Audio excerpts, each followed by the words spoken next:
have more in common with a nightmare.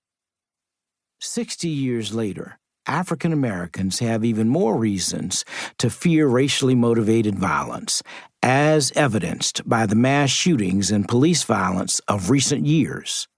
We must restore freedom from fear of violence throughout the nation to help fulfill the dream.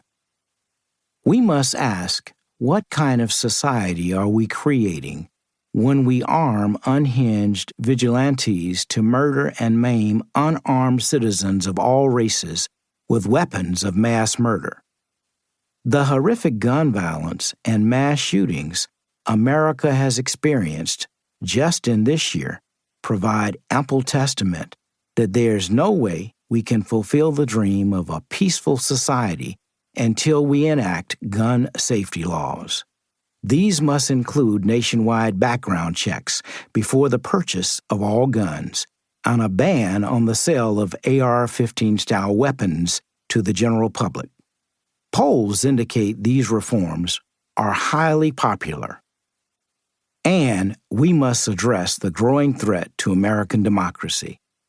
The January 6th insurrection and the continuing campaigns to disenfranchise African and Latino Americans and young people are a direct and immediate threat to free elections.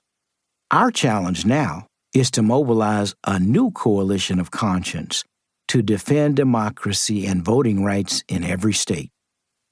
We are also challenged on this 60th anniversary of the I Have a Dream speech to support immigrants who come to this country seeking freedom and opportunity. We are called to resist those who vilify or dehumanize anyone because of their race, religion, nationality, sexual orientation, or views on social and political issues. Instead, we must affirm the humanity of all people. As we go forward into the uncertain future, let us remember Martin Luther King Jr.'s challenge to hew out of the mountain of despair a stone of hope. Let us answer his echoing call to transform the jangling discords of our nation into a beautiful symphony of brotherhood. Like Martin Luther King Jr., let us be guided by our dreams, not distracted by our fears.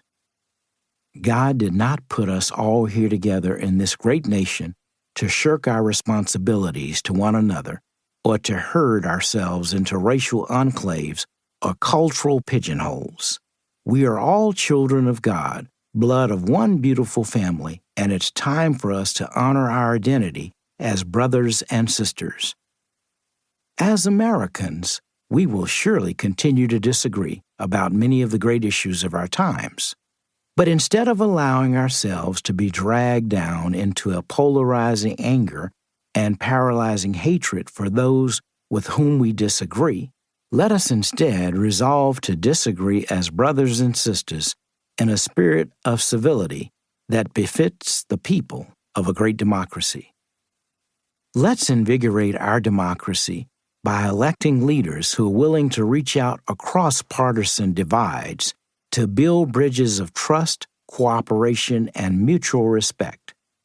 Let's elect leaders who understand that real patriotism is not just about revering our heritage, symbols, history, and traditions. Real patriotism is about love for the people and about serving the people of all races, religions, and cultures who make America great. Without that spirit, we will never fulfill the dream. But with that spirit, we will make its realization inevitable. Foreword by Dr. Bernice A. King. Did we compromise and diminish the dream to accommodate a more convenient king? If we are to authentically and with integrity remember and contemplate the I Have a Dream speech of my father, Dr. Martin Luther King Jr., we must thoughtfully answer this question. On the 60th anniversary of the speech, I beckon us to examine how a speech about a revolutionary dream, which was necessitated by the scourges of racism and poverty, is frequently relegated to an emphasis